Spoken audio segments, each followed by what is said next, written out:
What is up, guys? We are back again with another episode of the podcast. And in today's episode, we are not joined by Gary and we are not joined by Nicola. However, we are still continuing on this female health series or this female topic series. And in today's episode, we're going to talk specifically about digestive issues. Now, this is something that does seem to affect women more so than men, and there's a number of reasons for that. We'll talk about that later on in the episode.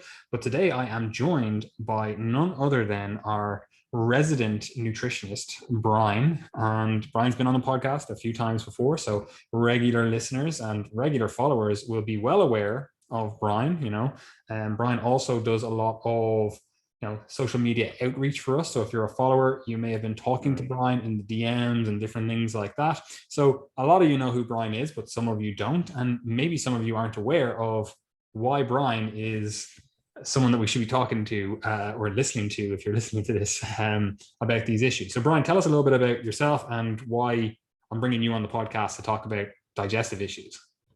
Yeah, sure thing. So as you said, I am our resident head of nutrition. I have a bachelor's in human nutrition, and long story short, the whole nutrition science is very much dependent on your digestion working properly. So if you're going eating food, trying to consume nutrients that are going to keep you healthy and robust and fit and allow you to get all of what you want out of your life, you're going to need your digestion to be working well for that. And in a lot of cases, people's digestion doesn't work as well as they might like it to. So it obviously is a big area of interest for us. I know I coach anyway, a lot of people who have digestive issues, as does Dean. And that's, maybe one of the main reasons, if not the main reason they sign up to work with us, right? They might say, look, I have IBS, and, we'll talk about like IBS and diagnoses and stuff later, but that's one major example. And then it's a big part of what we look at as coaches. You're doing your check-ins, you have to report on your digestion. It's not something we just ignore. A lot of people don't want to talk about shit, but we want to talk about shit. So it's just important. Like it's a good marker of how are things going overall with your overall health and nutrition and everything else. Like it's not a perfect proxy, but it's a pretty good proxy. I think we both agree on that. So it's inevitably things come up with regards to digestion. I think there's a lot of misunderstandings about digestion and how to get the most out of it, and what's an issue and what's not an issue, which we'll get into. But dealing with things like constipation is pretty common, especially in women. And then also the reverse side of that is loose stools and diarrhea, and then potentially this IBS conversation as well. But digestion, it can span quite a lot of topics. It can be heartburn and reflux can be an issue. I've worked with people who feel like they've trapped air. Again, constipation, IBS, diarrhea, these things tend to come up a lot. Hence why we want to do this podcast and discuss them in a bit more detail. And that's why I'm here. Yeah, and the thing about it is, look, this topic is actually huge. We could be here all week and barely even scratch the surface, right? But I obviously don't want to do a podcast and be like, oh, we're going to have to do multiple episodes to talk about this one component in the female series. We're just going to get to the kind of nuts and bolts of it, the stuff that actually you can take control of. Because I know a lot of people listening to this are either coaches themselves, or they are someone that cares about their health, their performance, their physique, whatever it is.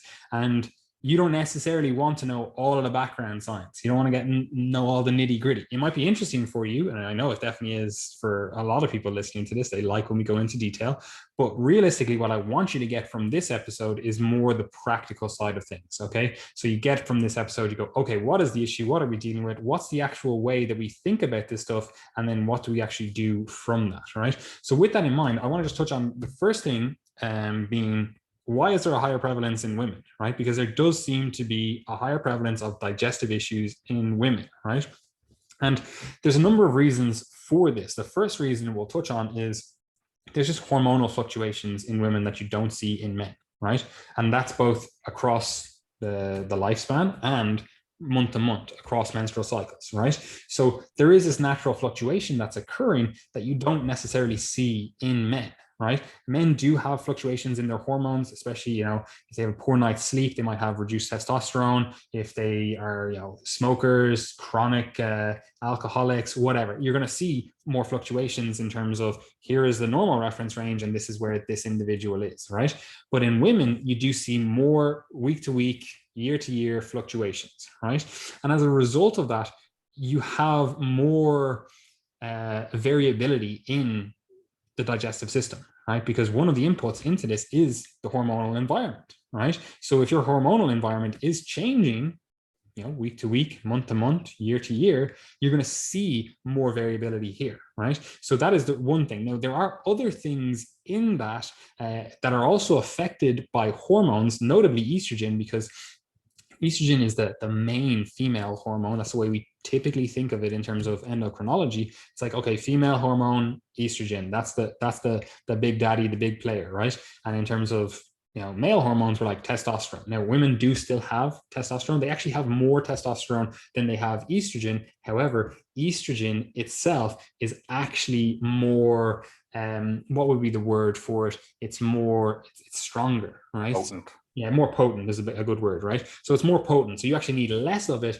to get a stronger effect, right? So the fact that estrogen is playing a major role here, and that we also see this fluctuation week to week and year to year, etc., in women, you see differences in terms of gut motility. You see differences in terms of how the digestive system actually functions. We also see differences in terms of the immune system, right? And that's the difference between where you are in your cycle. If you're a woman listening to this, where you are in your cycle, you're going to have differences in terms of how your immune system actually functions. But also there's differences between men and women. Women are often described as having an immune system that is, constantly vigilant. It's constantly active, right? Whereas men are seen to have an immune system that's more like oh shit, there's invaders at the door, we better mobilize, right? And this is why you see guys have that kind of stereotypical man flu, where it's like they get destroyed, they're absolutely wrecked from just a normal sickness, and the woman is like, what the fuck is wrong with you? But that's because her immune system is basically just a standing army. So this invader here, it's like, we've been keeping ourselves fit, we've been keeping ourselves, doing stuff all the time. I don't need to sit out for 3 days to recover from this, because we have a standing army. We have something that's ready to actually deal with this. Whereas the guys are like, oh fuck, I need to put all hands on deck. I don't have a standing army. I haven't been, paying attention to the military. I haven't been, keeping my immune system in a good place, because they don't have the beneficial effects of testosterone or of estrogen. There's a few other reasons. So there is a difference there. And that leads to a situation where a lot of the issues that women find they have with regard to digestion is also because of this difference in immune system, right? And the reason for that is you have to remember that the digestive system is basically a tube running through your body, right? Like you eat something and you often think of, oh, it's in my body now, right? That's not really true, right? It might actually physically be in your body, but it's not actually, because a tube is running through your body, right? Like if I don't know, shot a bullet through you, Brian, right? And like there's a clear hole right through your body, right? And I put my finger in that hole, you wouldn't be like, oh, like that's in my body now, you'd be like, no, like you're poking into the hole in my body, right? And that's effectively what your digestive system is. It's a tube running through your body, right? It's like a hose running through your body. Now there's other organs, if you will, attached to it in that, there's the stomach, there's there's organs attached to that, liver, pancreas, etc., and they secrete different things into it, but it's still basically a tube that runs through your body. But as we're all aware, we have to extract nutrients from the diet into our body now. So into the bloodstream, across the cells that line the digestive tract, and then into our bloodstream or into our, can't remember it, through the lacteals into, what's that thing called? Or lymphatic system. Couldn't remember the name of it there for a second, right? So we do that, right? But in doing that, we expose ourselves to the outside world, right? And that digestive lining, in some parts at least, is only one cell thick, right? So it's very thin lining, and there is a mucus layer on that as well. So it's not just like, one cell in its entirety, but it's very thin lining, right? And as a result of that, pathogens from the outside can get into the body, right? And as a result of that, the food that you eat does make a difference, right? If you're eating raw food, you're exposing yourself to more pathogens potentially, right? But also with that, if you have this immune system that's constantly vigilant, right? If it's not exposed to pathogens, and if we have any issue with the digestive lining because maybe our different food choices, maybe there's an actual issue here in terms of, I don't know, ulcerative colitis, something going on that makes it more permeable, right? So more things can get into the bloodstream. Your immune system, it's a standing army. It's ready to go at all times. So we start seeing more and more issues. Whereas guys, they mobilize and go back and forth. It's not a standing army. That's the analogy I always use, right? So there's some differences in the actual like physiology here, but we won't spend too much time on that, even though we already did. There are also differences in terms of the actual, what would you call it, the digestive capacity in terms of like, if you look at the average woman and the average man, like say, for example, my girlfriend, she's like whatever, 50 odd kilos, and I'm like 100 kilos, like the physical amount of digestive tract you can get into my body versus her body, it's clearly different. Now that's obviously different in terms of the size, but then also there's still, you reach a point where it's like, we still have to put in a certain amount to be able to extract the nutrients that we need to survive, right? So a female, you want to call it abdominal cavity, is a little bit more packed, right? And they also have to contend with the fact, and this is what you see in pregnant women all the time, like, first of all, that's why their abdominal cavity has to expand. There's only so much you can put in there, but we're at this kind of limit here where we don't have extra space, so you can have things going on where you might run into digestive issues because maybe you always wear high-waisted jeans, and you're actually putting a physical like restraint on your digestive tract. Like if you're wearing high-waisted jeans and that like jean line is always going across your stomach, like at the navel, for example, and you sit down a lot, right? Like you're actually putting a bit of a clamp there, right? You might think, oh, it's irrelevant. It might be irrelevant in terms of the grand scheme of things. Digestion still happens. It's not a huge thing, but perhaps that is slowing down digestion. Perhaps that is leading to more issues down the line in the large intestine where more thing is being fermented where it shouldn't, perhaps, like it's in the smaller intestine. It can lead to issues. And you often see this where there actually is a little bit of an uptick in digestive issues in people that do wear high-waisted jeans or high-waisted clothing that has a more restrictive waistband. Like they always say, like in the 90s, people wore low-waisted clothing and everyone got an eating disorder as a result of that, because like you can't have a muffin top in any way. Like you can't have anything if you're wearing these low-rider jeans, and then everyone switched to these kind of high-rise jeans and they all got digestive issues, so it's like, you're fucked if you do, you're fucked if you don't. So it actually does make a difference in terms of the actual like physical clothes that you're wearing, right? But then obviously there's differences in terms of, if we're talking between men and women, there's differences in the amount of fat mass, right? Now in men, it's a hard one to really figure out what is going on, because in men we get a lot more visceral fat, so we actually get a lot more organ fat, if you will, like more fat packed around our organs. However, men have the ability, just generally through testosterone, generally because men stay in activity for longer, traditionally, whatever, that we'd have lower fat mass in general, right? Women tend to have more fat mass in general because, first of all, it's great for reproduction, it's great for ensuring the viability and survivability of a growing fetus, but also it's just it's beneficial for the woman to have that, because they are the people that are required to survive, required to keep the human race going.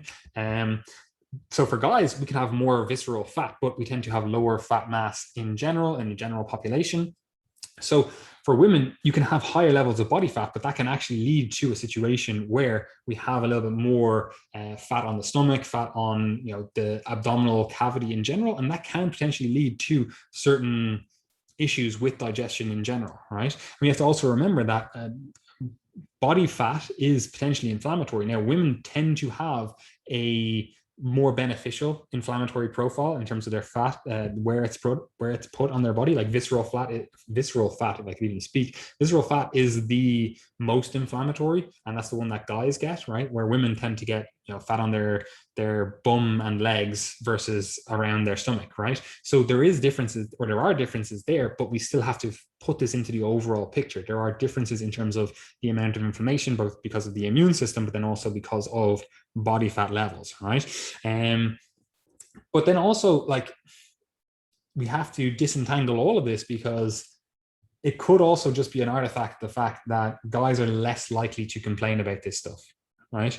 Guys are less likely to actually care for their health, like actually look after their health. So women are more likely to be like, oh, I'm actually having this issue, I'm going to talk about it with someone, right? So in the research, we'll see it reported. Like, if doctors are recording, oh, I have X amount of patients that have these issues, like, we don't know if there's actually a difference in terms of, oh, only 30%, I'm picking numbers out of my ass here, but 30% of the population deal with digestive issues, and 25% of that overall population is men, and 75% is women. We don't know if there's actually a higher percent of the population that are dealing with this stuff, and it's actually a 50-50 split, and men are just not getting it checked out, men are just not talking about it, or if it is actually a split between men and women, right? We don't really know that. We tend to think that it is still a split. We have a lot of mechanistic reasoning to believe that women are going to encounter these issues more frequently, more often than men. And then we also potentially have the issue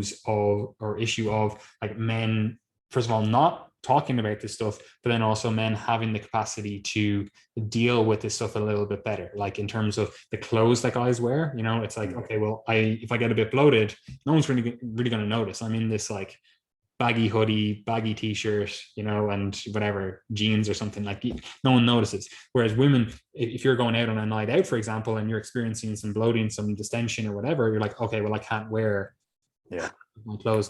I wanted to wear like a slightly tighter fitting top or skirt or whatever it is. It's like, you can't wear that now. So you actually experience it, day to day, not just the physical manifestation of the symptoms or whatever, but we also see it in terms of the actual actions, then the actual way you feel, because now you feel like crap. Now you feel like, oh man, like I can't live in the real world, whereas guys, it doesn't impact them as much. Now, that's not to diminish anyone's lived experience in terms of you could have really crippling digestive issues as a guy. I'm not saying that that's not possible. I'm just saying generally you're going to see people complain about it more if it's actually impacting their day-to-day life. And in general, it's actually impacting women's day-to-day life a lot more.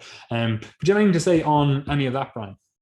Yeah, just on like the last points, the kind of societal and cultural impact is pretty big, because all those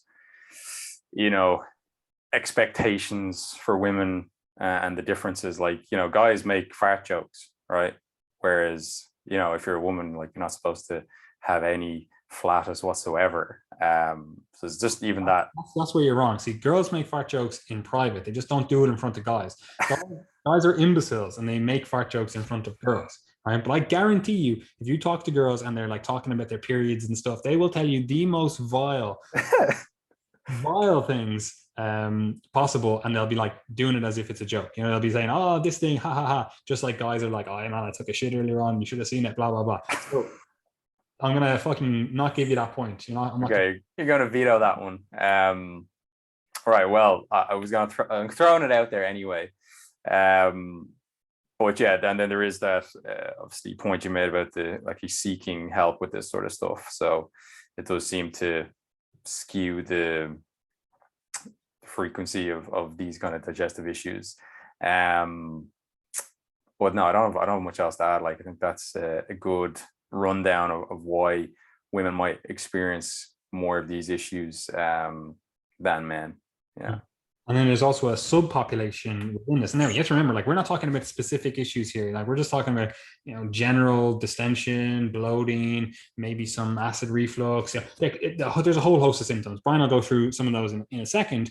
But we also see this a lot in the fitness industry, right? We also see a high prevalence of digestive issues, and this could be bloating, it could be whatever. We see this a lot in the health and fitness world, right?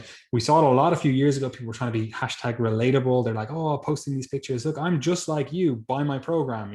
It's like, it was basically just a marketing ploy, right? But there does seem to be a higher prevalence of digestive issues in the fitness industry, right? Or at least you would think from social media, you would at least think, well, we both know a lot of people in the health and fitness world. So like you do tend to see it. There's a higher prevalence of digestive issues in general. Now there's a few reasons for that, right? The first one is excessive stimulant use, right? The health and fitness industry is basically just based on caffeine, right? Caffeine and polyols, like, so right there. We'll come to the polyols in a second, right? But the caffeine stuff, right? And that's just talking about, the over-the-counter stimulants. They also use all these other different stimulants, effectively bodybuilding drugs, to get themselves leaner, right? And this is both a problem for men and for women. But if you already have a higher predilection to digestive issues just by virtue of the fact of being a woman, and then we also put on stuff like stimulants, excessive stimulant use to keep you leaner or to get you leaner, like we start running into more frequent digestive issues, right? So excessive stimulant use, that is one of the reasons that the health and fitness industry sees so like high or so much digestive issues, right? And one in particular, a lot of health and fitness professionals use like thyroid medication, so thyroid hormone T3, and this can potentially impact your digestive system. It has a variety of mechanisms by which it does that, but a lot of people that you follow, if you follow this fitness influencer, fucking whatever, right? You follow them and you're like, why are they always posting about their digestive issues? Why are they always, excessively lean? Like they're just always competition ready. Like they're probably on drugs, like it's very hard to stay like very lean year round. Now, some people, they just are naturally like that, but it's very hard to stay very lean year round. So a lot of these people turn to drugs, especially because their livelihood depends on it, right? And you can't really fault them if they're making money from it and they're willing to put their health at risk for it. Cool. But that is one of the reasons that you see so many of these guys and girls posting about their digestive issues, right? It does seem to be a bit more of an issue for women, and that could be for a variety of reasons, but you will see it in these otherwise healthy people. You're like, wow, they fucking seem to be have a digestive issue every single second post. They're always posting about it. They're always now, of course, some of them might have got into health and fitness because of their digestive issues. They might be like, I'm looking for a way to overcome my, I don't know, Crohn's disease or something like that. And they're like, I want to live a healthy, fit lifestyle. And all of a sudden they find themselves in the health and fitness industry, and that's entirely the case, and that's a very viable route. But a lot of these people are just, stimulant junkies, medication junkies, Another one, I'm actually finding to say on that, or on Gary, Brian even.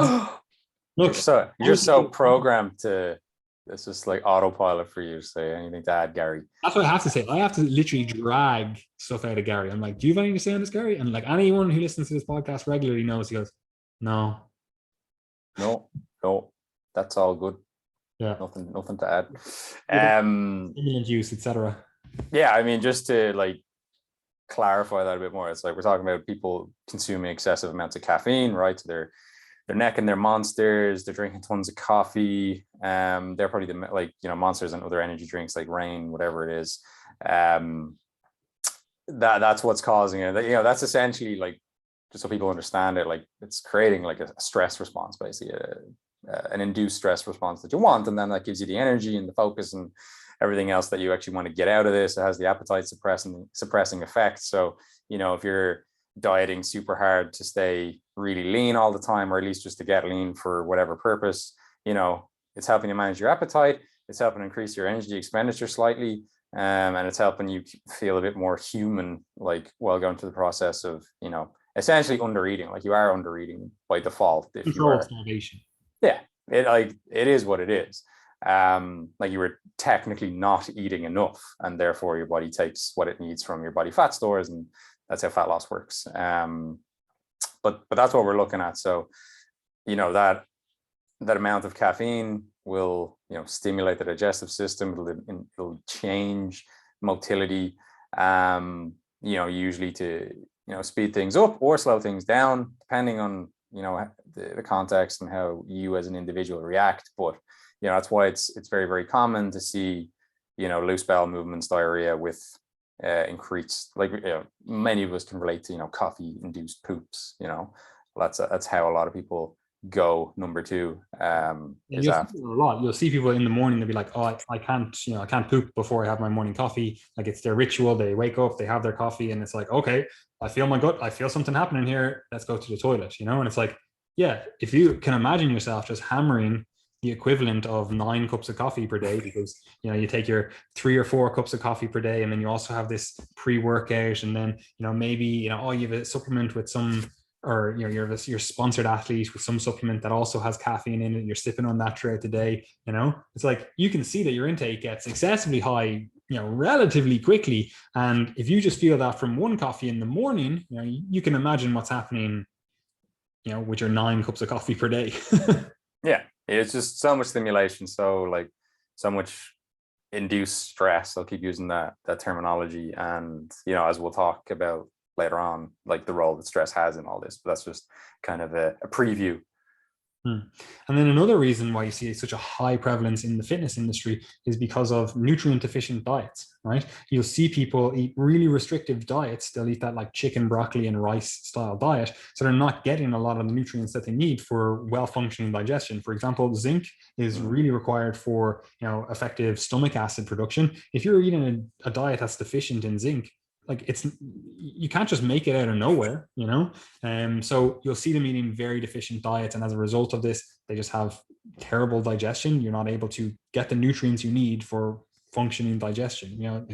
It's pretty obvious that something's going to give if you're not giving the nutrients. But then we also see, on top of that, we see this kind of binge restrict eating patterns. They're hugely prevalent in the health and fitness world. I know, Brian, you have like 20 clients that are dealing with these kind of binge eating patterns, these kind of where they were previously dealing with binge restrict cycles, and ideally we've gotten them out of that and stuff, but you see this a huge amount in the health and fitness world. And what these people will do, these influencers will do, is they will effectively restrict for the week or the 2 weeks or the 3 weeks leading up to a photo shoot, or when they want to be lean, and then they'll basically just binge for a week or a few days or whatever, right? And that causes a few issues. First of all, it causes huge amounts of swings in water weight even, right? And that's not great for heart health in general, but also not great for your digestive system. But then also you're introducing in all of these foods that you aren't accustomed to eating, right? So that can have an impact on your actual digestive capacity. And it's like, okay, we don't know how to deal with these foods. But also if you've been eating like a low fat diet, and then all of a sudden you just dump in a load of fat, like you don't have the ability to produce those enzymes. Like you need to slowly start ramping up the production of those enzymes over time. That's what you see when people switch diets all the time. It's not really great for their actual digestive capacity. We want some sort of regularity. And that's not to say we need to be eating the exact same macros every single day, but we do want some sort of regularity. And then also in terms of the actual food choices, the selection that we go through, like oftentimes these people are going from this really restricted, like more kind of whole foods approach to like, chicken, broccoli, and rice. They're like, that's what I'm eating. And then they go in and are eating pizza, fucking tubs of Haagen-Dazs, and all of these different foods. And of course, that's going to result in issues with their digestive tract, right? Even if we take out the fact that you've just introduced a load of dairy, and maybe you haven't got the amount of lactase to break down that lactose from those dairy products, right? That's obviously going to cause issues. Like we have lactase persistence, in European populations and some usually East African populations, but we have lactase persistence. But it still is something that can be expressed at low levels. So if you're not eating dairy for a long period of time, and then you go in and just drink a liter of milk effectively, like you're not going to have a good time. Like you're going to have disaster pants, right? So that's something that you see a lot in the health and fitness world, right? So we go from these really restrictive diets to like these really refined diets, and you go from these swings back and forth, right? And that can even be on a daily basis, right? We always advocate for this kind of like 90-10, 80-20 approach, where it's like, the vast majority of your food is really good, high quality food, and then you have, some fun stuff in there, right? But if you're going into this like 50-50 approach, which a lot of these health and fitness influencers do, where they're like, oh yeah, I post the pictures of me eating a burger and me eating this because it sells. Like everyone's like, oh, I can get lean like this person and eat all these foods, but you're seeing all these digestive issues as a result of that eating pattern, right? And then on top of that, which you mentioned earlier on, you'll also see a food selection style that really leads to an excessive amount of polyols in the diet, right? And sugar alcohols, and there's nothing inherently bad about sugar alcohols in and of themselves, except the fact that they do play around with water balance, we'll call it, in the digestive system. And as a result of that, you can have again, disaster pants, we'll call it. Like you can have issues with your digestion because you're eating so many polyols, right? And where you get polyols, they're getting them from all these like sugar-free drinks. They're getting them from these protein bars and bars are a huge offender. The low sugar ice creams, like they're the main ones that you'd see. And I'd say like all these polyols are naturally occurring, right? You get them in fruits and vegetables, but they're added in large quantities to these foods because they have sweet properties. Most of them are kind of granular, so they have like they nicely substitute in for sugar. And like I've worked in body first nutrition. I've seen what people come in and buy, in terms of like all the protein bars, and you're getting a box of protein bars and you're getting a case of Monster, which has some polyols in it as well. And I find it's one that people are just really unaware of. It's like, and like you might get someone saying like, oh, I think I'm tolerant to whey protein or something because when I have 3 protein bars a day, I start to experience digestive symptoms, or let alone maybe the fibers that are found in them, like the inulin and some of the protein bars. It's often this stuff is very dose dependent. And as you said, if you don't have the upregulation of the enzymes required to digest these sorts of foods, you may run into some issues acutely. And this is one that kind of bugs me when I see it come up. It's like, people might say, oh, I think I'm intolerant to wheat or gluten or something. And it's like, well, why do you say that? And it's like, well, every 2 weeks when I'm being super restrictive in my diet, and then I eventually eat a whole loaf of bread or like 2 pizzas or whatever, or ridiculous amount of pasta or something, I have like bloating and digestive issues. And it's like, well, of course you do in that context. Whereas if you're taking a more balanced approach to your nutrition and you're including these foods, obviously there's a lot that plays into this, which will continue going down the rabbit hole, but you're going to have a much better time of it. It's like you have to very much consider the quantities of these foods that you're eating. And yeah, like, there's so many of these fitness foods just lend themselves to, I suppose, maldigestion in sufficient quantities. So like, if you're living on protein bars and energy drinks, like a lot of the fitness industry do, like you go to like events or something, they go to like Body Power or something, and like, talk to anybody who goes to Body Power and like, is sampling everything that there is on offer. Like they're, good night digestion, like at the end of that weekend. It's just so much caffeine, so many sugar alcohols. And it's just the quantities of sugar alcohols in those foods is way higher than what you get in, the kind of naturally occurring sources, like in terms of fruit and vegetables.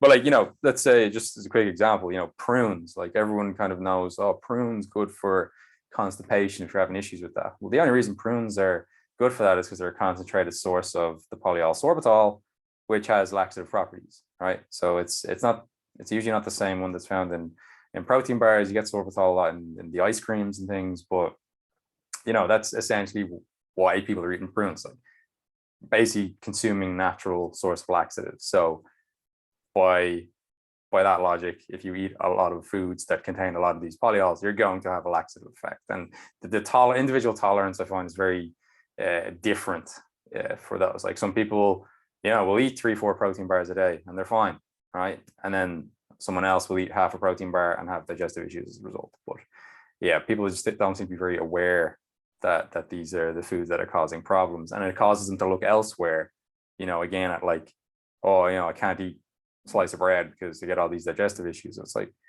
it's usually the other stuff in my experience. And we'll talk about that in a second when we talk about like what can we actually do, because there's kind of a checklist with this stuff. We can be like, okay, someone starts with you with this issue going on. How do we figure it out? But this all naturally raises the question, like, is bloating and distension and these digestive issues in general, is that normal? What do you think here? Yeah, I mean, that's a point that we all have to consider. It's like, is some amount of this acceptable? And that's how I often phrase it to people. It's like, if someone comes to me with a certain digestive issue, we get to work on it and see where they're actually at. But are they pathologizing something that's just normal? Because, if you like, we all will have to, as a quick example of how like some of this stuff occurs, like, you eat your food passes through the stomach, passes into the small intestine, the stuff that's going to be absorbed into the bloodstream for nutrition purposes, that does so, and then it passes into the large intestine where it's fermented by the bacteria that live there, right? And then we get some benefits from that as their hosts, their gracious hosts.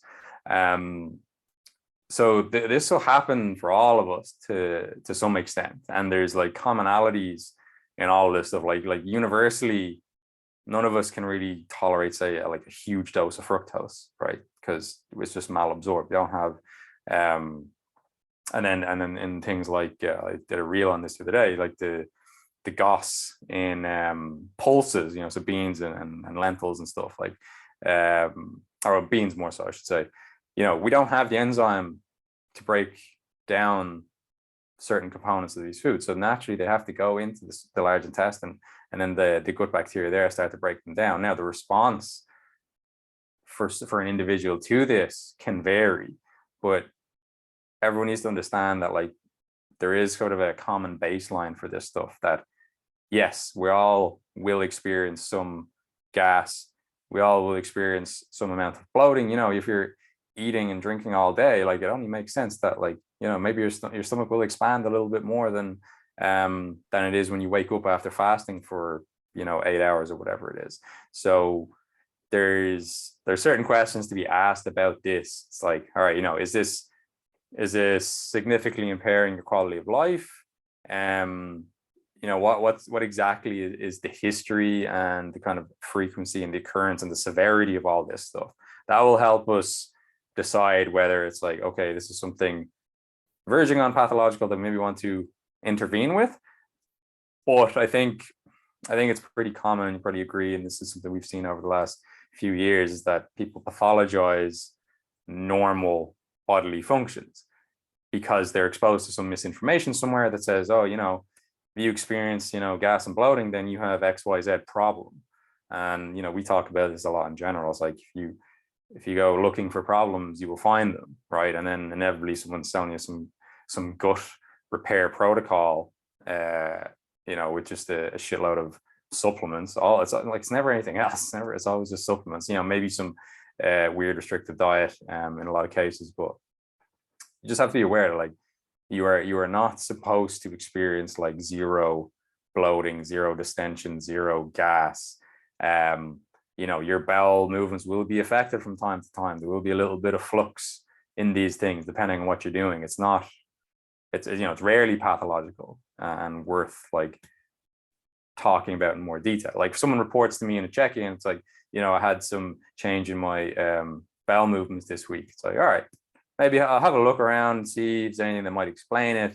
But even if there's not, like, you know, an odd occurrence of that is not a cause for concern.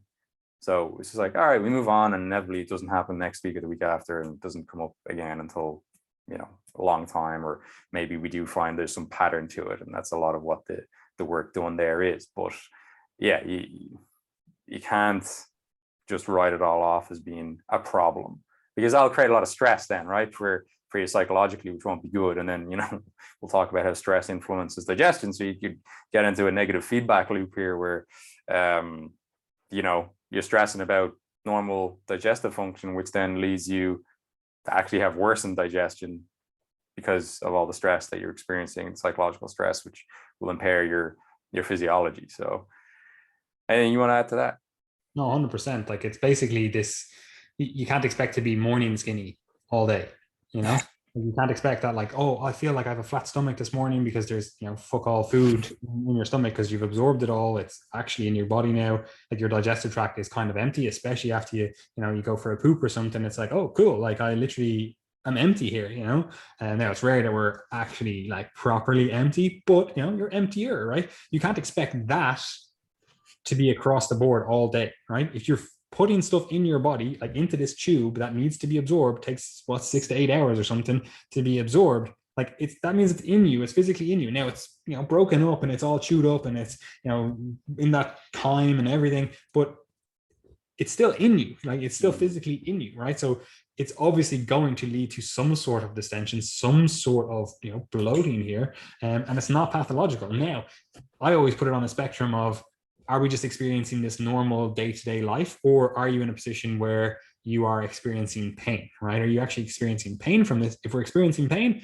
okay, we really need to dive deeper into this. If you're experiencing, nausea, different issues that you'd be like, okay, this is just not a normal, like, bit of bloating, a bit of, even sometimes bloating can be painful, right? In the normal range, right?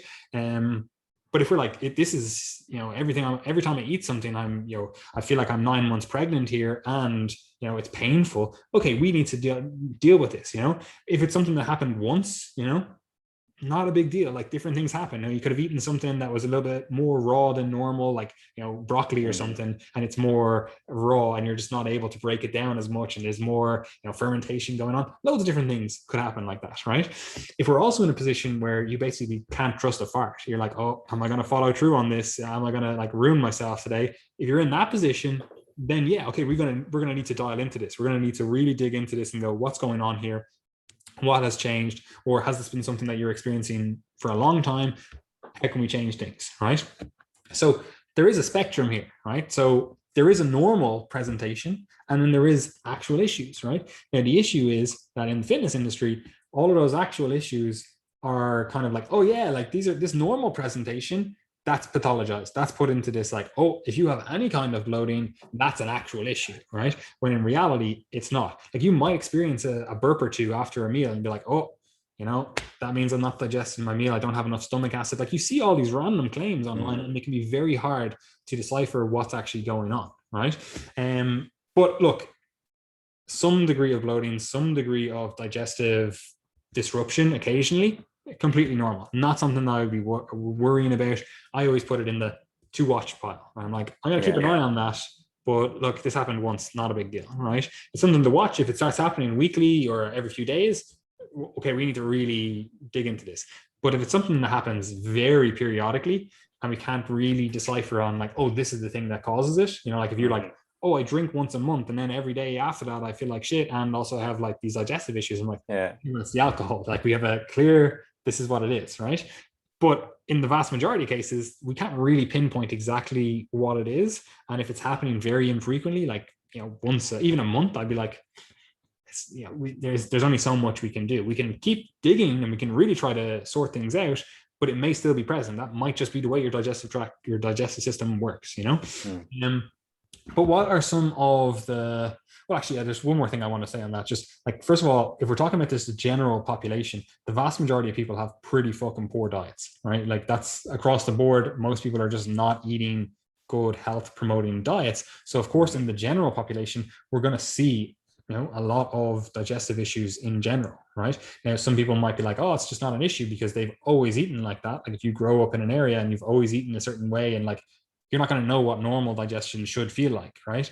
But if you're a healthy population and you're like, oh, I know what good digestion feels like, and I'm not experiencing that, well, then obviously we go, okay, well, what's causing this, right? But the vast majority of people do not eat enough fiber. They do not eat enough, like, fresh fruits and veg. They do not eat enough, drink enough water, and we need that for proper functioning digestion. Like, you can't expect good digestion as a result of that. And as we said earlier on, like, if we're eating a nutrient deficient diet, we can't expect the digestive system to work effectively, right? So we actually need to start in a position of eating well, which we'll talk about in a second in terms of what we can actually do to help.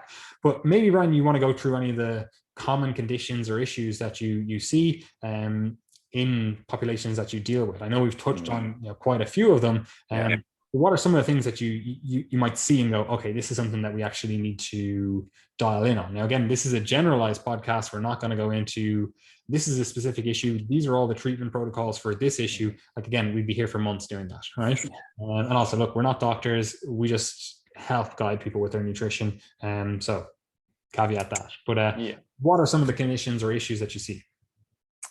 So a lot of it will be, say IBS, right, and the associated symptoms of IBS. So that'll be, there's several types of IBS, let's say, or irritable bowel syndrome. I assumed everyone knows what it is. Maybe they don't. Irritable bowel syndrome, right? It's usually classed as either IBS type D, right, which denotes diarrhea. Okay, so you have a tendency towards a lot of loose bowel movements. You can have IBS type C, which is constipation. So you have a tendency towards let's call it slow digestion, and infrequent bowel movements, and all these kind of, there's this criteria to meet. It's like, well, do I meet the criteria for this? If you only have a bowel movement every second day, like that's not necessarily an issue. But it's like, it's 3 days, you don't have one, and that's like your consistent schedule, then okay, maybe you want to look at that. So there's different like classifications here to be considered. But like, so even if it's not IBS, still constipation and diarrhea are two that we would look at, if this is a recurring issue for somebody, because it can, like, through a lot of the stuff that we've talked about already, you can usually figure out what the issue there is. I say heartburn, acid reflux is a pretty common one as well. So people experiencing that need some help with that. That'd be a big one. And then, potentially this kind of excessive bloating and gas, flatulence. Those are a lot of what we deal with. And like, obviously we're not talking about actual disease states here. We're not talking about, Crohn's disease. We're not talking about ulcerative colitis. We're not talking about celiac. I mean, I can, obviously can help someone with celiac in terms of managing the nutrition, but that's a pretty simple solution. It's like, you just can't eat gluten, and helping someone manage that. But that's generally not what we're talking about. And maybe it'll happen that someone has digestive issues and it is undiagnosed celiac or something like that. They may not realize it, but through getting some coaching and then digging into it a bit more, you can usually rule things out.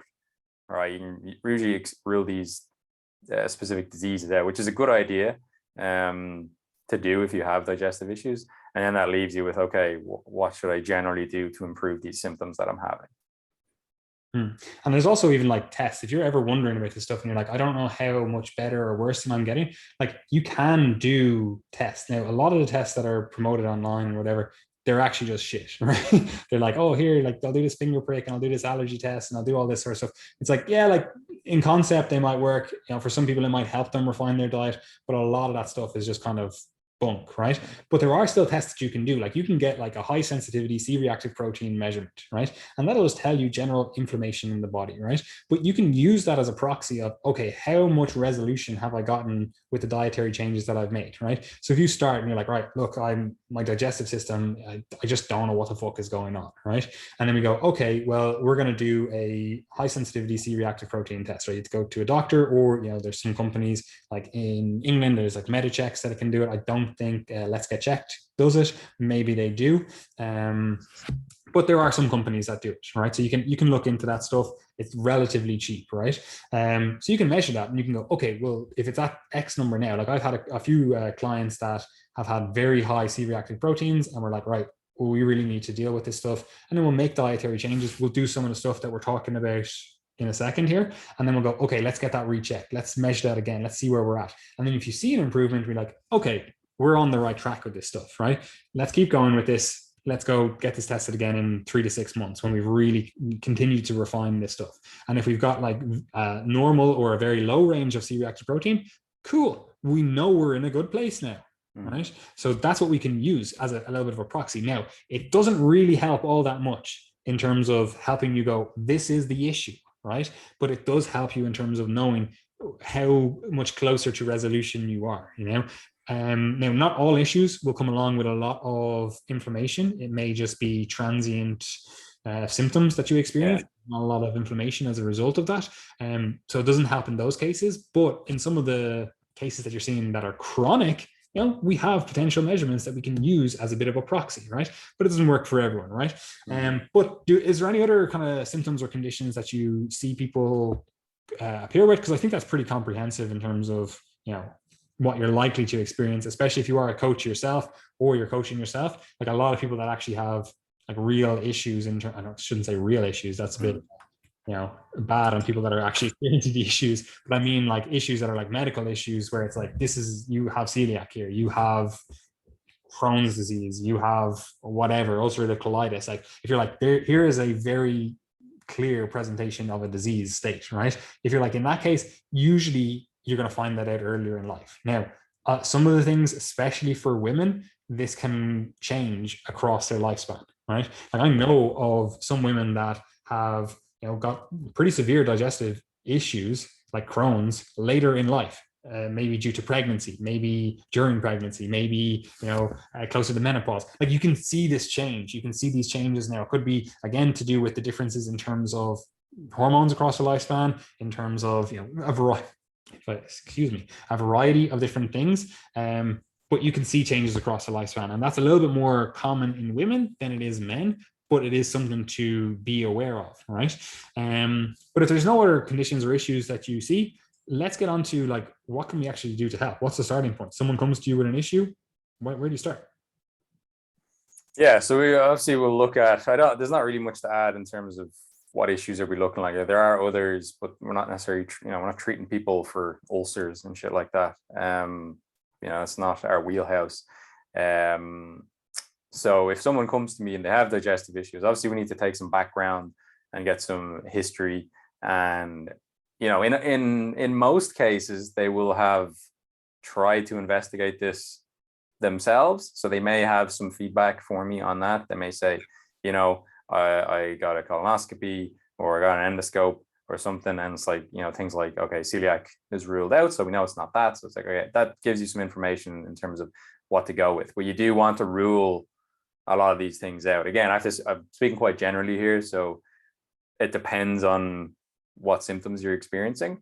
But it is usually a good idea to rule out, specific disease states. And then that's when you end up with, okay, this is something we can work with here. We know that you don't have, Crohn's, you don't have some sort of inflammatory bowel disease, et cetera, et cetera. I just thought, I think of it, the C-reactive protein, is that the same one that's on a standard GP blood panel, or is it Yeah, usually you'll get it on a standard GP blood panel. Like you do kind of want a high sensitivity one. There are other ones, but usually you can get C-reactive protein on a just your. You do get C-reactive protein, but I just wasn't sure if the high sensitivity is a different. Yeah, like realistically, just if you get a C-reactive protein measurement, it's good to go. Yeah, grand. I was just curious about that.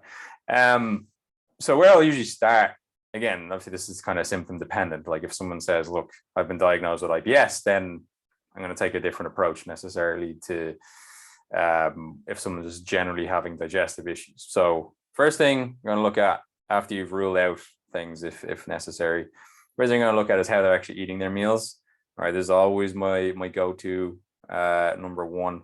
I'm going to say, okay, how fast are you eating? How well are you chewing your food? How sort of low level stressed are you when you're eating your meals?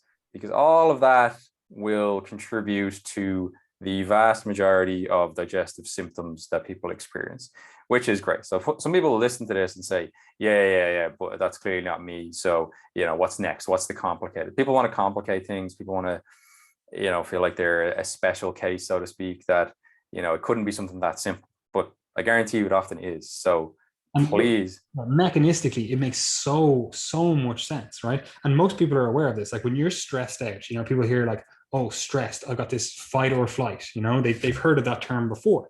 Well, that's the sympathetic nervous system, which is terribly named because sympathetic seems like it's a good thing. You're like, oh, I'm sympathetic, I'm sympathetic to a cause or whatever. But that's sympathetic, that SNS branch of the autonomic nervous system, that is the fight or flight. Now, that generally disregards or inhibits this digestive process, right? Because if you're trying to get away from a predator, you're trying to respond to this stressor, you don't be caring about digestion, right? And this is why people who eat, close to training or, eat close after training, they might find, like it's kind of sitting in my stomach. I'm not feeling great with that, there. It's because your body's in the sympathetic nervous system state where it's like fight or flight. Let's get this going, right?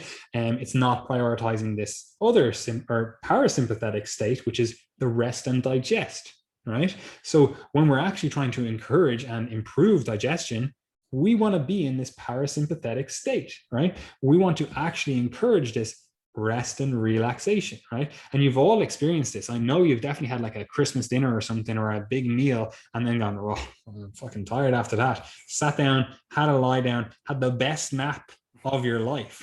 You know, you wake up, you're warm, you don't even know what year it is. Like, I'm sure you've all done that, right? And that's really that high level of parasympathetic nervous system activation, right?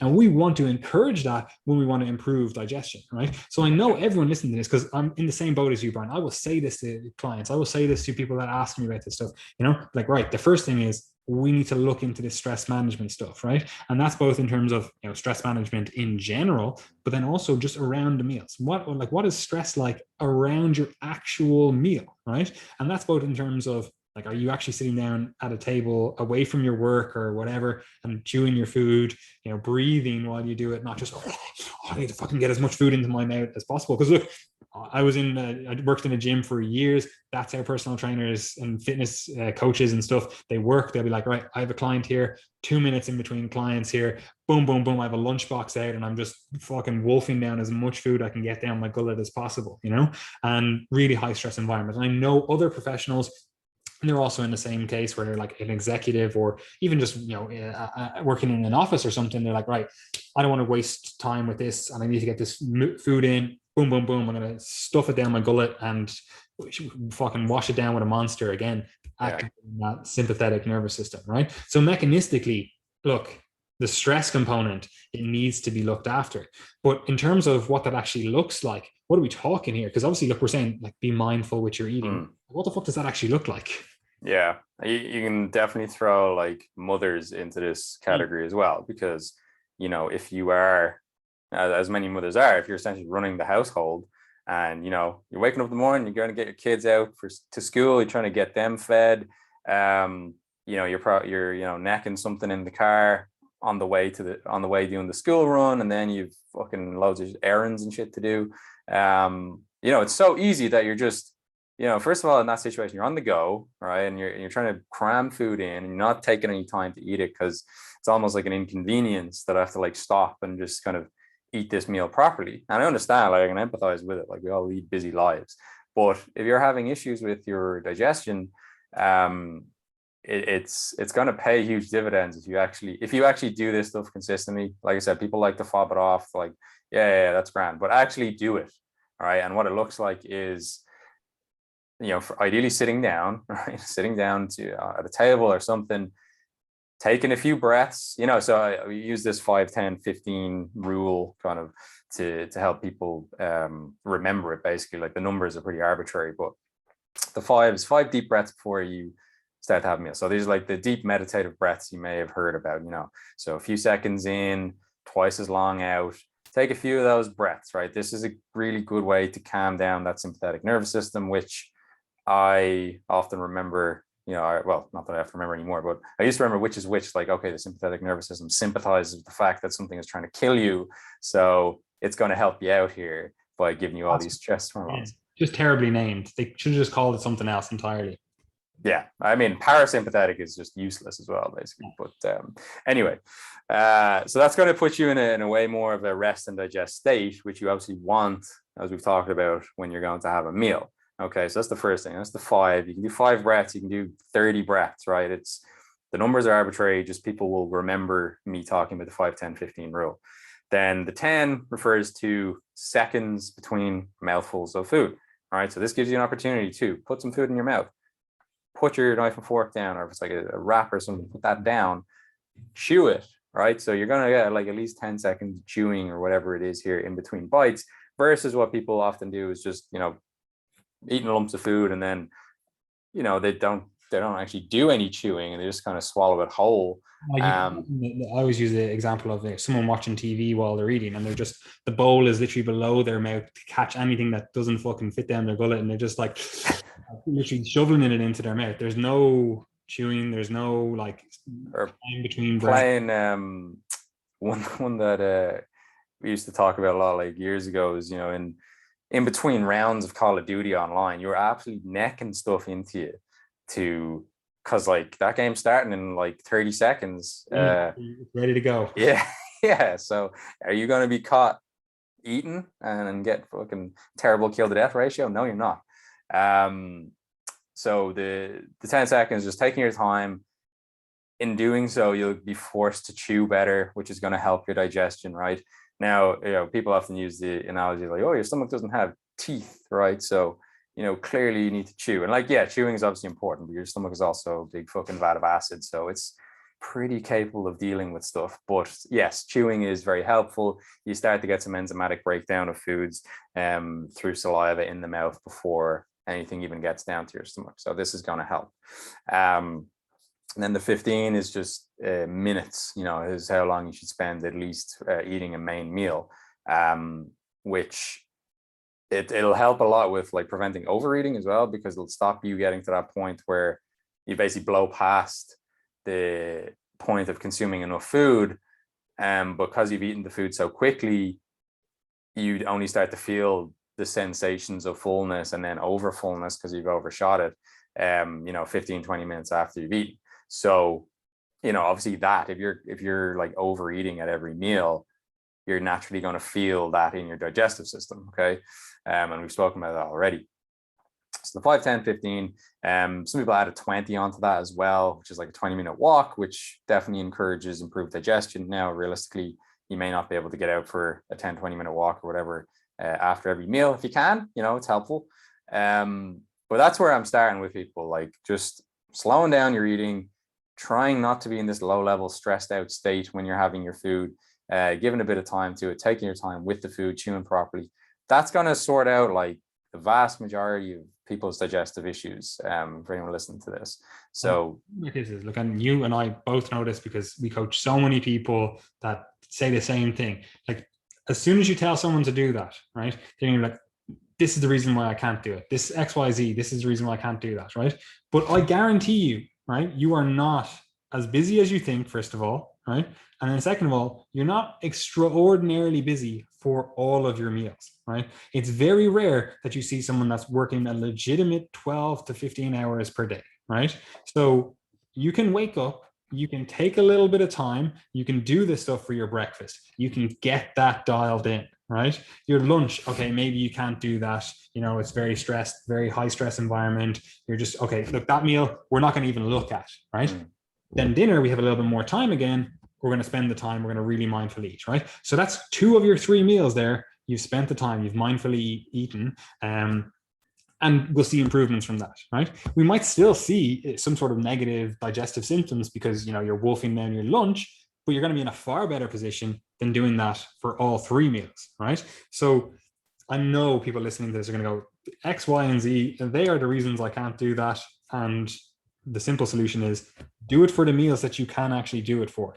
And then we can start addressing the meals that, you're really busy for. Yeah.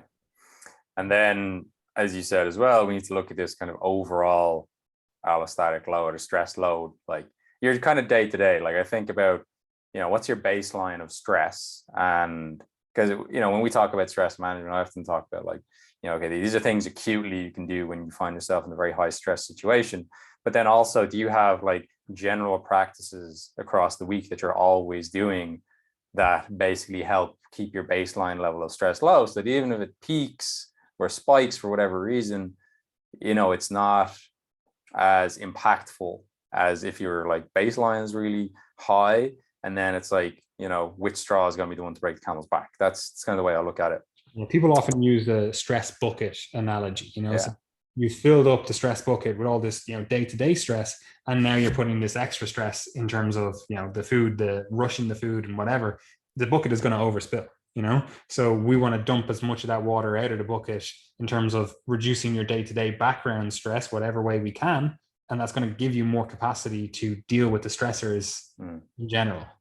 Yeah, because like, if you are just existing in a very high stress lifestyle, and that's another thing we probably add to, why do women experience this more than men?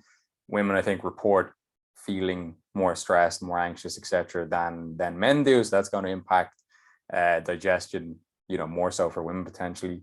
Hormonal and whatever you want to call it, psychosocial reasons for this. It's not just all like, oh, it's because of hormones. It's like, okay, well, there actually are different societal pressures on women in certain environments, and as a result of that, you're going to be more stressed in a certain environment, and that could be because it's traditionally a male environment, it's been set up for men. It could also just be that physiologically this is not the environment that's set up for you, you know? So like we have to look at it and go, okay, we might be in a situation that's just not conducive to your long-term health. You know, we might have to do that. Like we have a lot of clients that's like, you can't change their job, or their job is like a vocation, a calling, if you will. You know, like I have a lot of nurses, for example, and they're like, yeah, okay, they do shift work, but they really enjoy nursing. You know, they're like, this is something that I really enjoy. Now, obviously, like I'm not going to say everyone loves nursing. You know, people get into a job, get into a career, and they're like, yeah, I really enjoy it. And then 5 years in, they're like, I fucking hate this. You know, like that happens, right? But if you're in a job that, you know, you're doing shift work, you're always on your feet, you know, you're getting 20,000 steps a day, easy, and you know, it's go, go, go, and you have to wolf down your food. It's like, okay, look, the stress load is just going to be higher. So we really need to do whatever we can do to reduce stress or manage stress better. Yeah. And like, I don't know, like that's a question that's on our, you know, our questionnaires for new clients. And like most people don't really have outlets that they list, because I ask, you know, on my questionnaire, it's like, you know, what practices do you have to help you manage stress? A lot of people will put down training and exercise naturally. But yeah, that is a stressor in itself as well. So it's like, you know, there's give and take with that. But it's like, do you have, you know, like a lot of this I think falls on the heading like hobbies and things.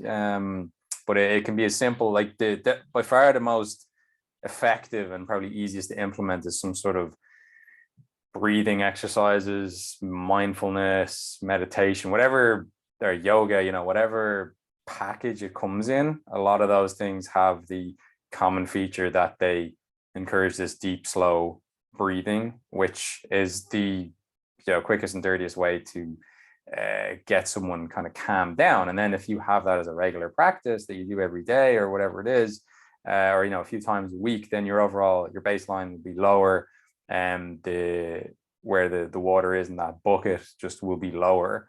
And therefore your overall stress load will be lower. And then, you know, it won't have as much of an impact on your digestion, which is what we're looking to achieve. But a lot of people just don't have those things in place. You know, they don't have outlets for kind of their mental well-being. So that's where things like, you know, journaling can come in as well. That can be quite helpful if you need to do something like by yourself rather than, you know, talking to someone about it. But yeah, that's a big one. Like, and that's very much of a global approach to trying to help someone's digestive symptoms. So naturally, when we see on a questionnaire, if someone rates their stress as being, you know, a 5 out of 5, then, you know, and that's like the most stressed you could be. It's like, all right, well, maybe it's not that surprising that you're having digestive issues. And then as well, this is another one, like, that comes back to when people talk about, you know, I can't tolerate XYZ food. You know, you see this a lot when maybe somebody says, I can't tolerate bread, and then they go on holidays, you know, to Spain or let's say France, right? And they're like eating lots of baguettes and pastries and things there. It's like, oh, it's this French bread is grand. I have no issues with that. It must be the Irish bread or the Irish wheat or something.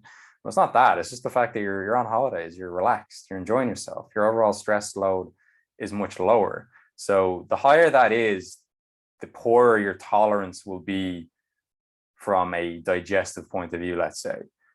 And that means that your tolerance can very much fluctuate.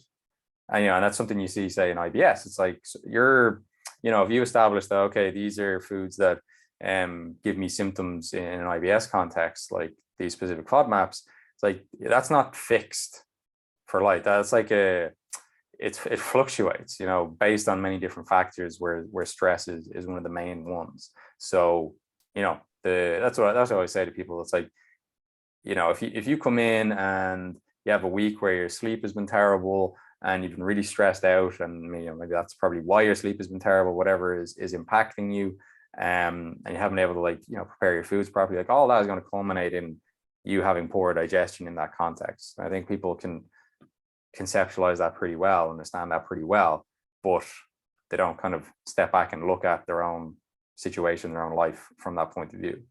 Yeah, and I always think of this in terms of like how we're managing stress. I'm like, we've got this bucket of like friends, family, society. What are you doing with your friends, your family, your society? Like, do you feel integrated into your wider society? Because if you do, and you have a good like support network, man, stress management becomes so much easier. Like, you can actually talk to people. I see this a lot. Obviously, I moved to London. I know a lot of like Irish people over here. I know a lot of like, exercise and fitness enthusiasts over here, but I also know just, average people over here. Like, I do jujitsu, I talk to these people, and I'm like, right, what's going on in your life? Like, we're just, chatting, and you see a lot of people being somewhat isolated. And if they didn't have, say, for example, jujitsu, like they, maybe wouldn't talk to another individual. They're on Zoom calls all day. And it's like, they're sending emails, and it's like, it's not really an interactive environment for them. And they might live in a, 1-bedroom apartment, or as they call them, flats over here. And it's like, they're not really, they don't feel embedded in their society. They don't have friends, family to do stuff with. So stress management in that bucket, all of a sudden it's lower.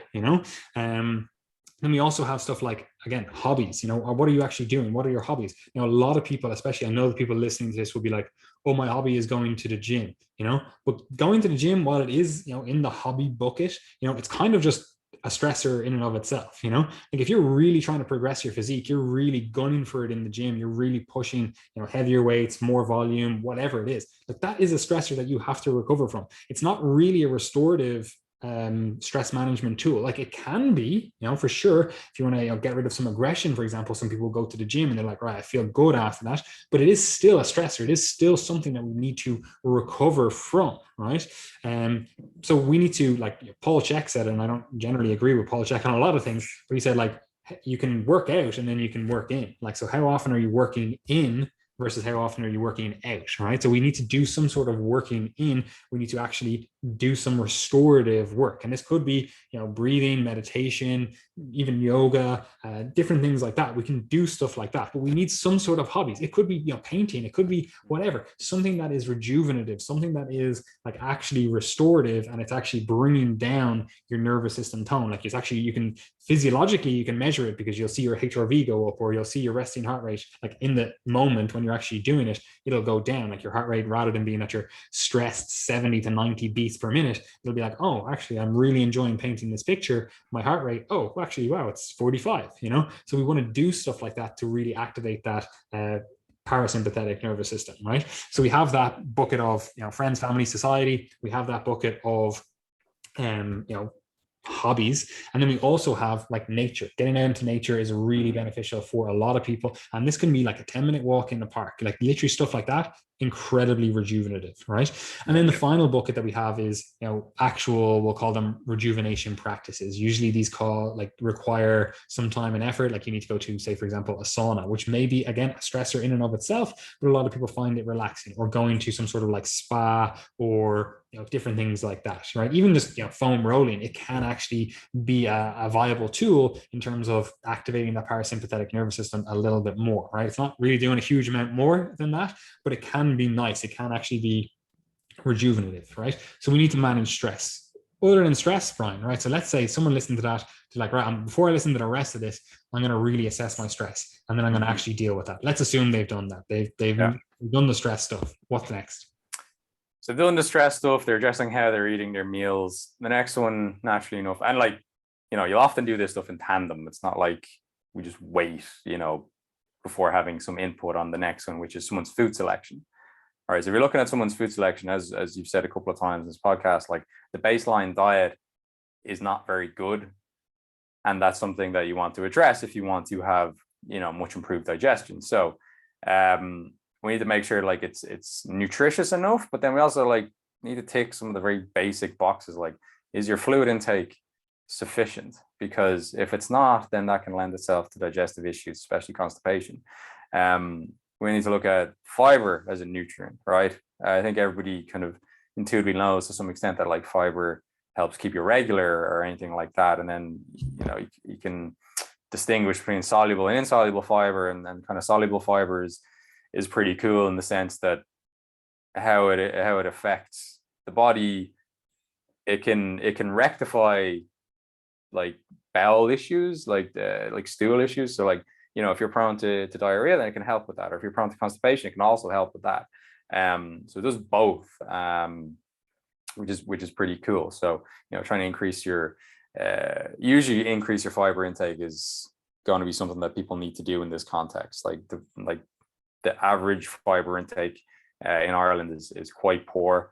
I think it's around 15 grams or so, and you want to have essentially double that, like in most cases. The minimum recommendation for women, I think, is 25 grams. And what we generally recommend is 10 to 15 grams of fiber per 1,000 calories, just as like a, that then usually scales it by body weight and also activity levels, so someone that's eating 3,000 calories, you don't go, oh, I only need to get 25 grams. It's like, that's the bare minimum of an average person. What we really want is 10 to 15 grams per 1,000 calories. So again, if you're eating fucking 3,000 calories, you're like, okay, I need 30 to 45 grams of fiber, right? Now, usually what we always recommend in this case as well is like, build up to that. Don't just go, I'm going to neck a load of fiber today. That could be a very, very bad time for you. You might experience the worst symptoms that you've experienced, with this digestive stuff. So work up to it. And again, generally we're looking at fruit and veg intake as our main driver for this stuff.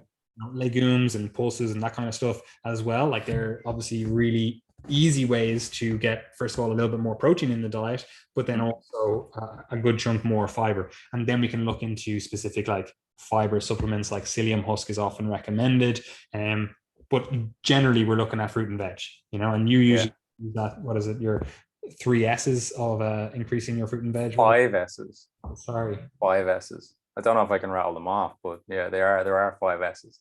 Well, it's like soups, smoothies, sexify is one, essentially making the food tasty.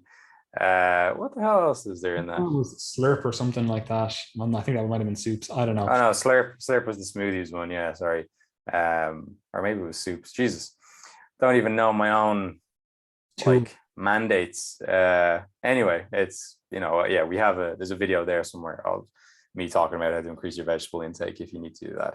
But just it's like a funny anecdote on like eating too much fiber and the detriments it can have. I had a client before who tried to carb load using fiber 1 bars, and he was like, man, is it normal that I had to go to the toilet like 7 times today? And I was like, nah, man, like what happened? And he was like, oh, I tried to carb load. I was like, oh no, it's not the way to do it.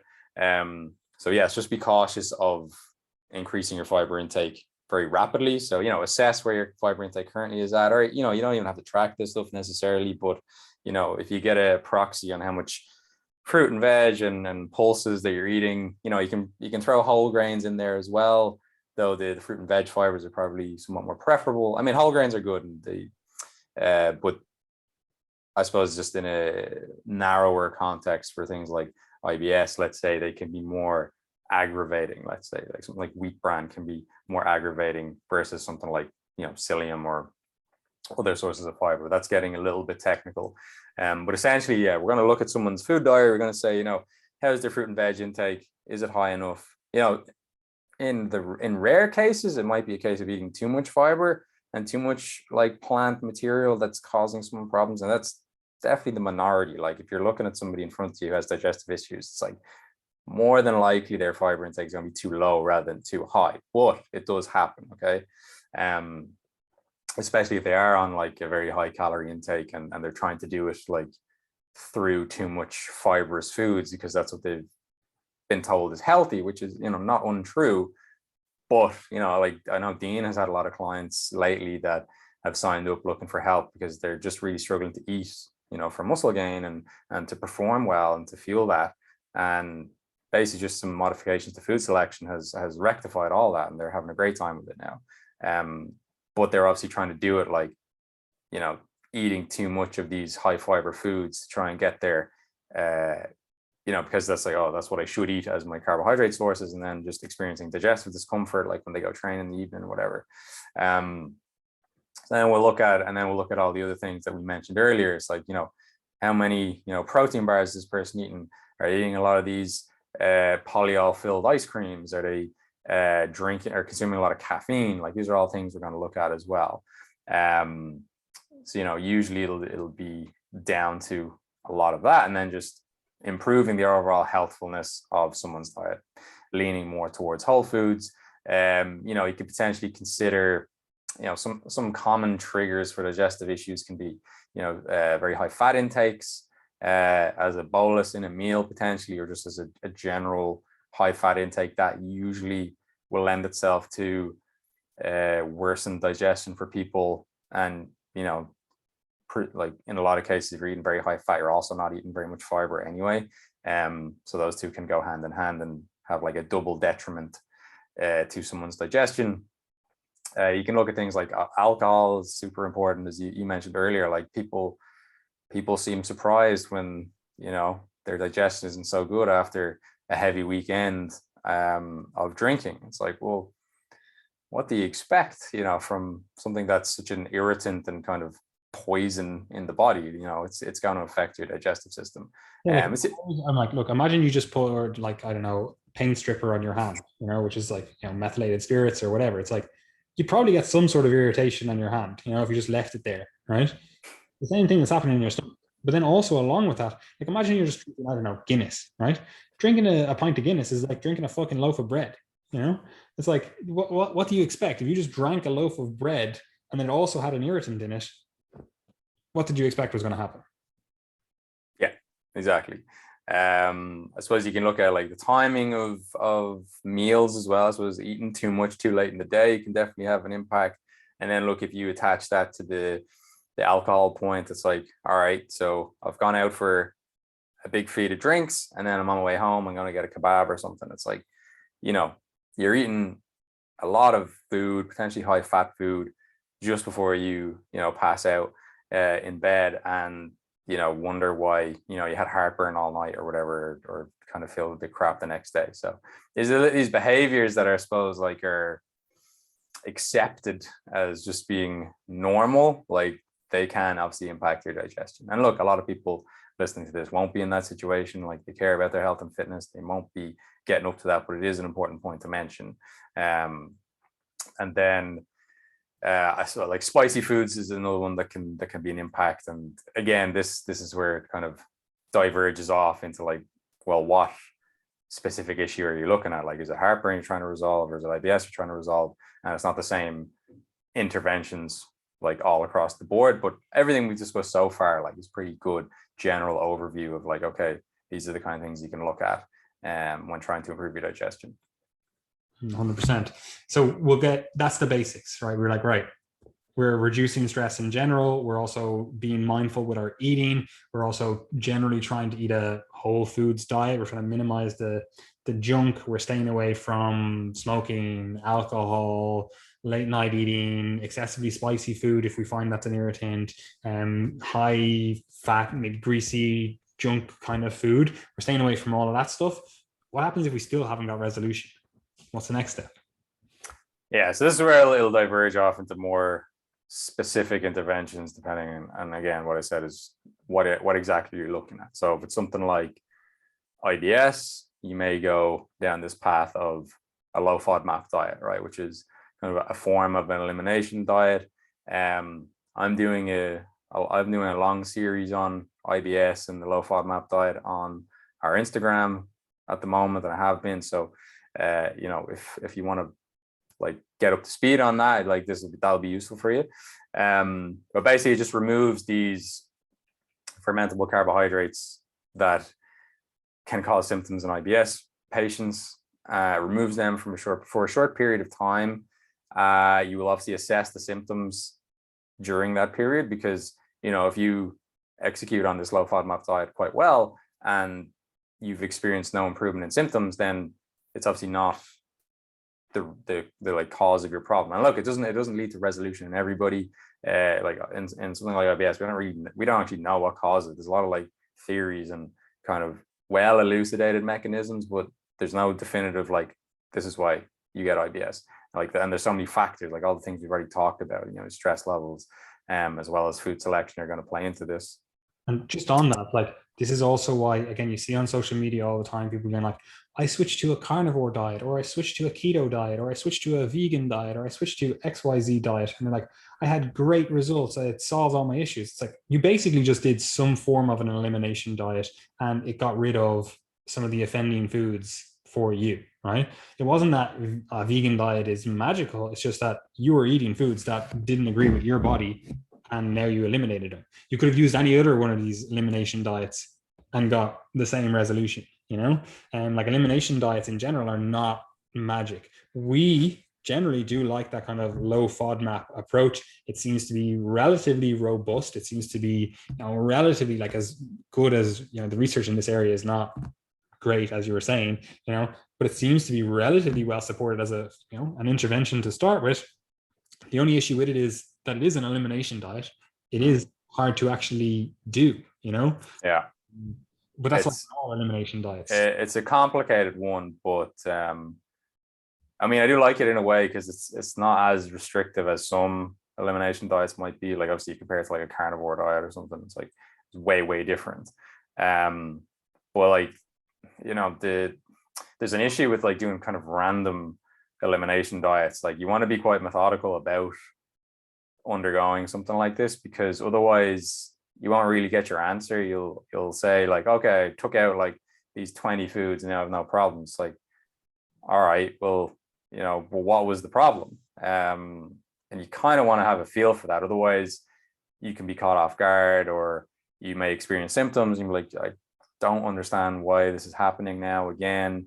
Part of a low FODMAP diet is, you do the reduction phase, and then there's a reintroduction phase where you're going to test each of these like food groups and see what your response is to them. And look, this is not it's not a simple process. Like it's definitely it's doable, and I do it with a lot of people. But I think it is something that it pays to have guidance and support on, because it can be a bit challenging, maybe a bit overwhelming to try and do on your own. So it does help to have someone guiding you on that. But you have this reintroduction phase. You basically assess then, okay, which foods am I still reacting to? Which ones am I not? And basically then this will culminate in a dietary pattern that, reduces the amount of foods that are causing problems, but allows you to eat basically everything else. And that's kind of where you want to end up with that. So that's what the kind of low FODMAP approach looks like. As you said, it's like a form of elimination diet. You can do other types of elimination diets. If there wasn't much success in that, then you can look at other potentially offending foods. You can potentially look at that's what like lactose and dairy falls into the FODMAP category, so that would already be taken care of. But gluten potentially, like I'm not really convinced that like non-celiac gluten sensitivity is like as prevalent an issue that as some people would make it out to be. But look, the reality is that some people maybe are going to be sensitive to gluten, so maybe we trial that as like part of the elimination. Or people can have sensitivities to a lot of things, eggs and soy products, and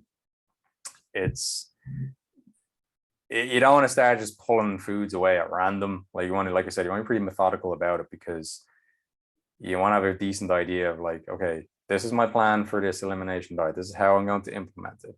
This is how I'm going to modify it if I'm not having the results that I want. Because what you seem to see in a lot of cases of this is people just keep paring away their diet.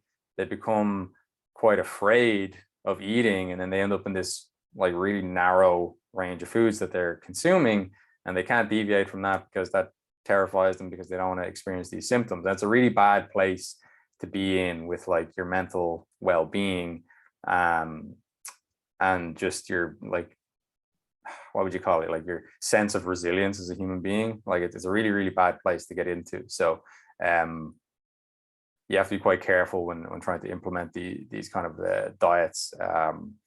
Well, you basically, you just have to, you go through the list. And like I said, this is where it helps to have someone guide you on this, because you don't want to end up basically in a place where like, all right, I only eat these 5 foods now, and if I deviate from that, I'm scared of what might happen. And then like you run into like noceboing yourself, and it's a bit of a quagmire. So if it gets to that stage, then it definitely pays to try and get some assistance with that. I always recommend, when anyone does an elimination diet, you need to think of this as a reintroduction diet. You're simply just eliminating things right now as a trial and error type of thing, right? You're just going, right, I don't know, so the easiest thing to do is let's only eat the quote unquote safe foods, right? And then the ones that you're like, I 100% know are safe for me, I'm only going to eat those, right? And then what you're supposed to do is start going, okay, I'm going to add in this food. I'm going to add back in this food. Do I notice anything from this? No. Okay, cool. Fantastic. That's good to go for me. So you actually need to think of it as a reintroduction diet, not an elimination diet. Even though an elimination diet actually conveys the point of what the diet is, it actually is the reintroduction phase that is the most important. And there are a variety of ways to do an elimination diet. You can do stuff like really just go, thermonuclear with it and go, I'm going to just nuke everything, kind of get rid of everything except for these, 3 safe foods, and then start reintroducing. Or you can do it another way, which is, I'm going to remove this food, see if symptoms improve, don't improve, anything changes. No, nothing changes. Cool. I can keep going with that food. Do the same, this food category or this food type, blah, blah, blah. So you can do it 2 ways. Generally, I kind of theoretically like the thermonuclear approach because it's actually so much easier, but in the real world, so much harder, right? Yeah. It's obviously so much easier to pinpoint exactly what's going on if we don't eat any of those offending foods that we potentially think. And we're just like, the only variable that I'm changing with my diet is I added that food back in. Right. So very easy to pinpoint things, because there could be 2 or 3 things that are actually causing issue. And you take one out, you're still having issues. You take one out, you're still having issues. You put it back in, you go back and forth. And it's like, you don't know exactly what's going on. Right. Yeah. But in the real world, it's kind of very hard to do the thermonuclear approach, But then other than that, look, we'll probably do an episode far into the future on elimination diets and stuff like that in general, but it is a very good tool to have in the toolbox, And what I would recommend, if anyone's listening to this, now obviously, look, I'm a business owner, so I would say this, but help, I would just reach out to Brian and either do a consultation or get coaching and go, I actually need help with this stuff. Can you show me through it? Because you only really need to do it once, get this stuff squared away, and then at least you know the process for the future. And then ideally, we've got some sort of resolution to the issues as well, But then other than that, like we can go into supplements and we'll do that in a second. The only thing that I want to say is regular exercise does seem to improve digestion, a variety of digestive issues, both more inflammatory ones and then also more of the actual issues that people find themselves having, distension, bloating, that kind of stuff. So regular exercise is pretty fucking key. It doesn't need to be hyper structured or anything. It just needs to be regular, do some lifting weights, do some cardio, etc. And then in terms of supplements, look, this is obviously going to be dependent on what the actual issue is. There are a few supplements that are often recommended. I'm sure, again, I know, Brian, you have a lot of experience in terms of seeing what people are doing and what works and what doesn't work, and also looking at the research and going, okay, this mechanistically makes sense, right? Like there are a variety of things. Digestive enzymes, you'll often see them recommended. Like that can help with obviously the breakdown of food, right? They're digestive enzymes. Now, a lot of these also contain like a pepsin, and they also often contain betaine hydrochloride, which it actually does increase stomach acid secretion. And for some people, that could actually be the issue. Like if you're under a doctor's care and they have you on a PPI, for example, like they're working on the hypothesis that you are producing too much stomach acid, right? So if you start taking digestive enzymes and it basically is encouraging stomach acid production, we've got an issue here, right? So you need to talk to your doctor about that if you are under a doctor's care. But for some people, digestive enzymes can be quite beneficial, right? Now, they're not a be all and end all, but they can be quite beneficial. They can be quite beneficial in certain cases, like certain specific digestive enzymes, like you could get lactase. If you've got some sort of lactose intolerant, maybe you're just not able to digest the amount of lactose that you want to be you can be like, I'm going to take some lactase, cool, call it a day, you're good. You don't really see any symptoms as a result, right? So digestive enzymes can be helpful in certain cases. We also have glutamine. Glutamine is used by those enterocytes, that digestive lining. It's used as a fuel source. It's also used for a variety of mechanisms. You can get into amino acid metabolism, etc. We won't need to do that there, but it is actually really good at effectively healing the gut, right? Now, this is one of those things where you see so much fucking snake oil sales here. It's like, oh yes, this is a fantastic formulation, blah, blah, blah. Like it's not a game changer for the vast majority of people, right? If you eat a protein rich diet, it's not going to be a game changer. However, it can be somewhat beneficial, right?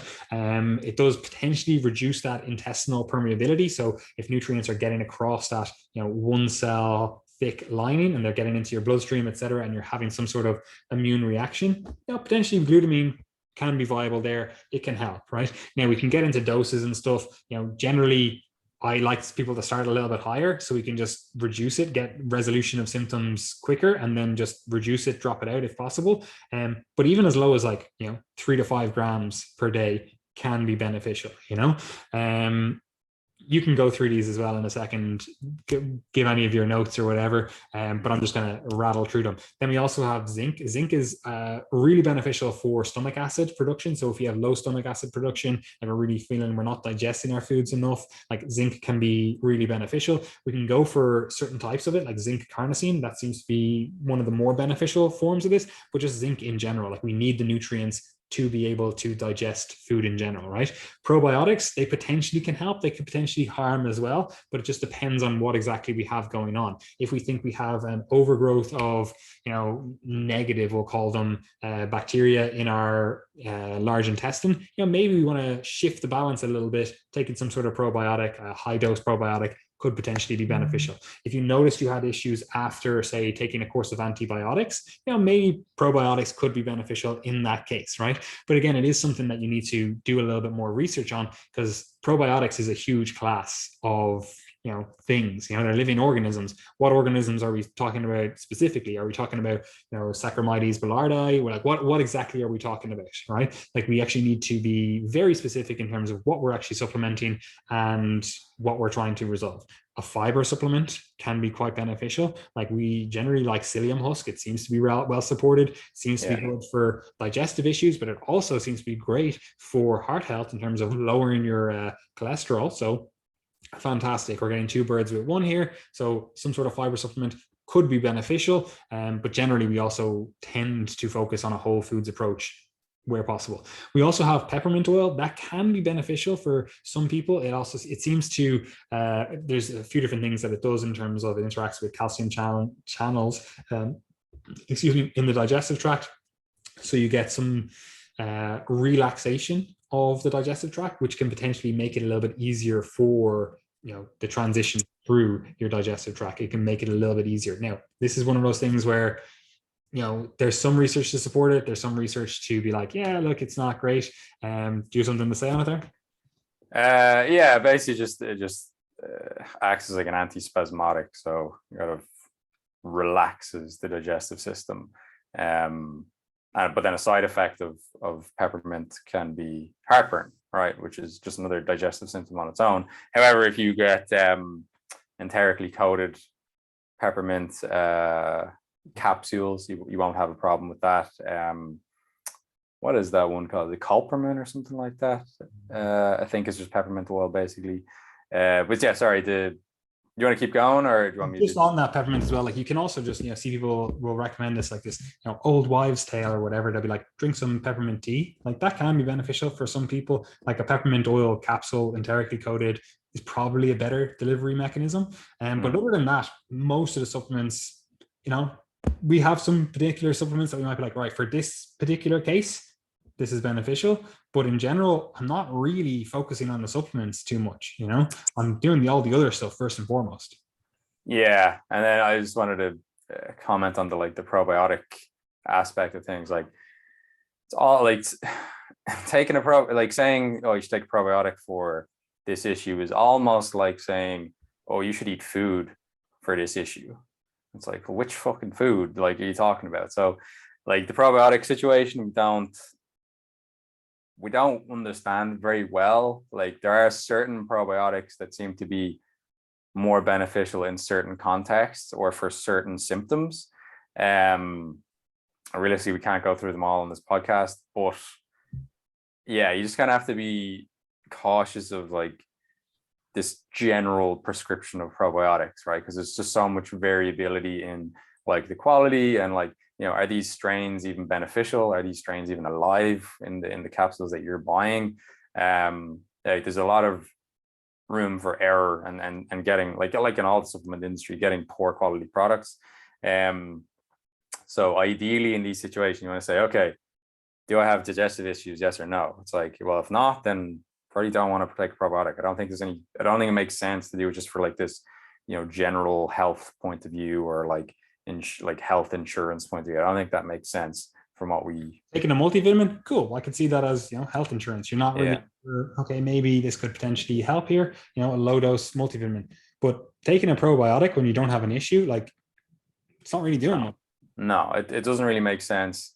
And like I said, there's just different ones for specific issues. Some are better researched than others, and then there's differences between, are you taking a single strain organism probiotic, or are you taking one that's like more like a shotgun? It just contains lots of bacterial cells and different strains. Like, they both seem to work when it comes to digestive issues, but I think overall probiotic supplementation should be targeted. It's like, so obviously, yeah, this podcast is on the subject of digestive health. So yes, it's a lot more relevant in this conversation than just general health, but that's just a point to make. Yeah, you mentioned psyllium husk being quite a nice fiber source. I think I agree with everything you said there.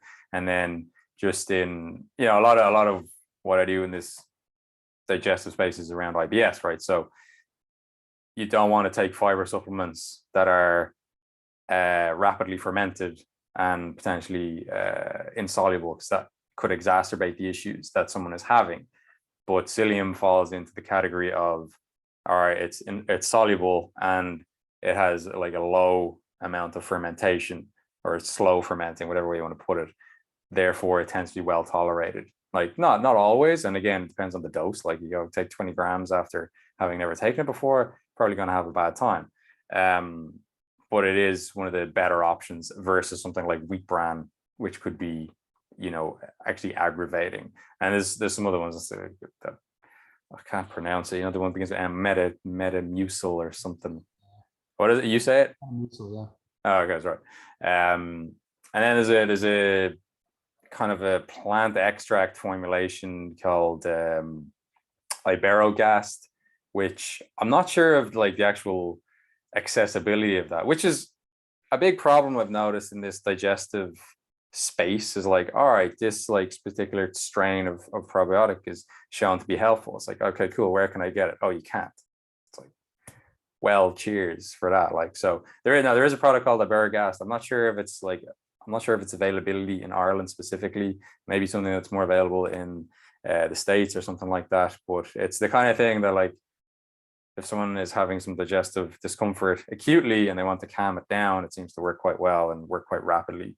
So, like I said, I'm not really sure of where you might be able to get that. I'll have to look into that in more detail, but it does seem to be pretty effective. But yeah, I think I don't think there's anything else to add in terms of supplementation. I suppose like there's a lot in this, as people will probably take away, and it's not like, especially in this context, the psychological overlaps with the physiological and vice versa. So you have to treat the whole person, as we do obviously when we're working with clients. But it's you're gonna waste your time to an extent if you're trying to figure out, like, is there one food causing you problems when your fucking life is burning down around you, basically, with your stress and whatever else is going on with you. So just be able to take like the whole picture, because like naturally, depending on like what kind of training you have or what your background is, like